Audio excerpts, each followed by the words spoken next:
Comment chercher Dieu? Shalom bien-aimés dans le Seigneur.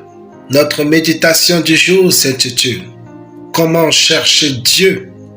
Nous tirons notre texte en Amos 5,6 qui nous dit ceci. Cherchez l'Éternel et vous vivrez. Craignez qu'il ne saisisse comme un feu la maison de Joseph, et que ce feu ne la dévore, sans personne à Bethel pour l'éteindre. Alléluia. Vous n'irez pas loin dans cette vie si vous considérez Dieu comme tout le monde. Personnalisez votre amour et votre désir de voir Dieu se révéler et se glorifier dans votre existence. Cherchez Dieu comme personne ne l'a fait dans votre famille. C'est la meilleure chose que vous aurez à faire pour vous et pour vos proches.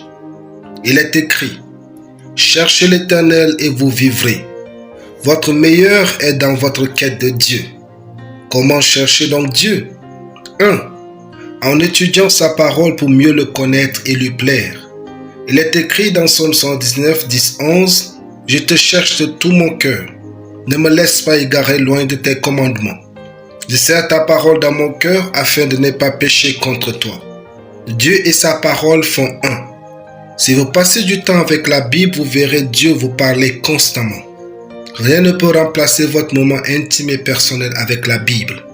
2. En jeûnant et en priant pour qu'il se révèle dans votre parcours.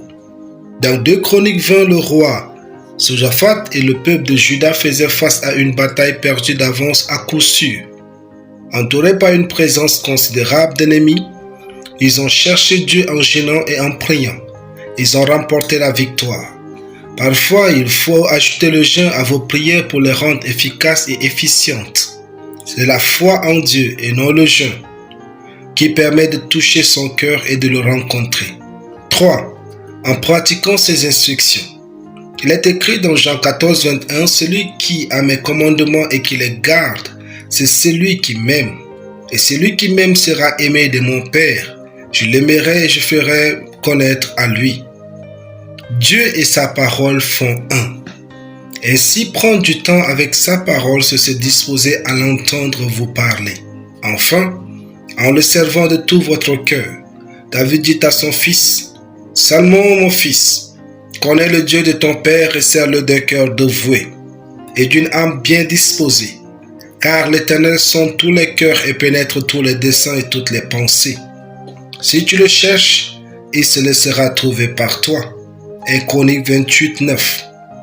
Même si cela peut vous coûter tout, faites de votre mieux pour servir Dieu. Alléluia. Prions.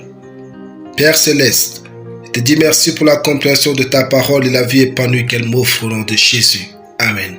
La lecture biblique en une année, Hébreux 7 à Hébreux 10. Soyez bénis. C'était le pain du ciel.